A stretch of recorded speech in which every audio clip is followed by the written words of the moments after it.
इस पानी को पीने से हम अमर नहीं हो जाएंगे, लेकिन इससे ये साबित होगा कि हम बेइंसान हैं। ये वो लाइन है जो 20 मार्च 1927 को बाबा साहब ने चवदार तालाब से पानी पीने से पहले कही थी। चवदार तालाब पानी से पानी पीकर बाबा साहब ने न सिर्फ करोड़ों दलितों को इंसान का दर्जा दिलाया, बल्कि सदियों पुरानी ब्राह्मणवादी परंपरा के खिलाफ क्रांति का बिगुल भी फूंक दिया।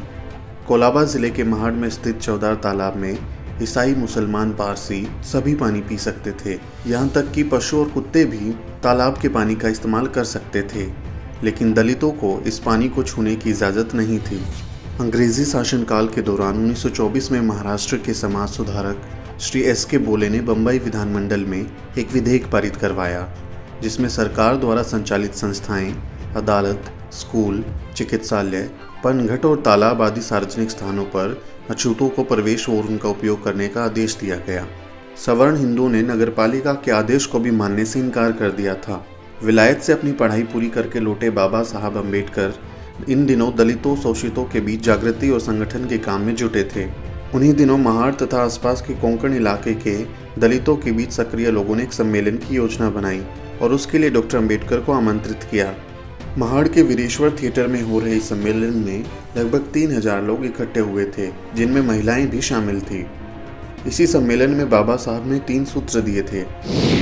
बाबा साहब ने कहा था, 3 चीज़ों का तुम्हें परित्याग करना होगा।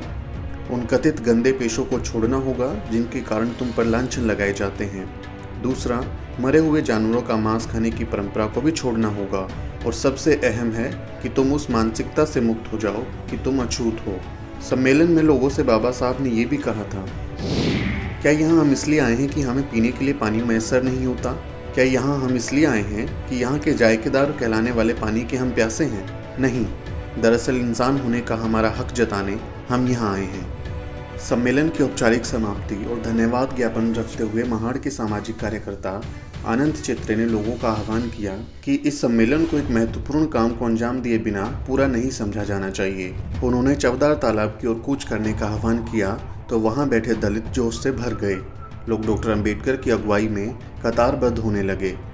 20 मार्च 1927 की तपती दोपहरिया में लगभग 4000 लोगों ने चवदार तालाब की ओर कूच किया। समूचे महाड़ नगर में उनका अनुशासित जुलूस आगे बढ़ता रहा।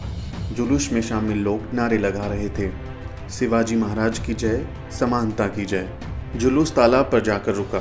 सबसे पहले डॉक्टर अम्बेडकर तालाब की सीढ़ियां उतरे। उन्होंने अपनी अंजुली भर के पानी पिया और फिर जुलूस में शामिल हजारों लोगों ने तालाब से पानी पिया।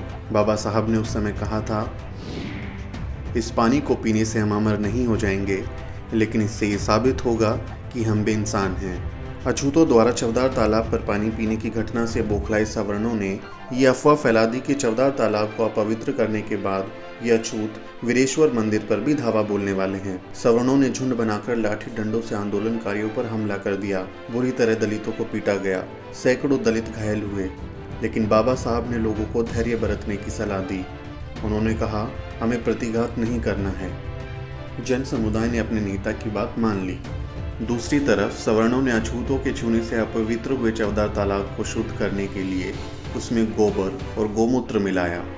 दलितों के इस ऐतिहासिक विद्रोह के प्रति मीडिया का रवैया उस समय भी वैसा ही था जैसा आजकल आप दलितों के आंदोलन के प्रति मीडिया का रुख देखते हैं। कई समाचार पत्रों ने डॉक्टर अम्बेडकर के इस बागी तेवर के खिलाफ आग उगलना शुरू कर दिया। भाला नामक अखबार, जो सनातनी हिंदुओं का पक्षधर था, उसने 28 मार्च को दलितों को संबोधित करते हुए लिखा, आप लोग मंदिरों और जलाशयों को छूने की कोशिशें तुरंत बंद कीजिए, और अगर ऐसा नहीं किया गया तो हम तुम लोगों को सबक सिखा देंगे। इसके जवाब में बाबा साहब ने लिखा, जो हमें सबक सिखाने की बात कर रहे हैं, हम उनसे भी निपट लेंगे।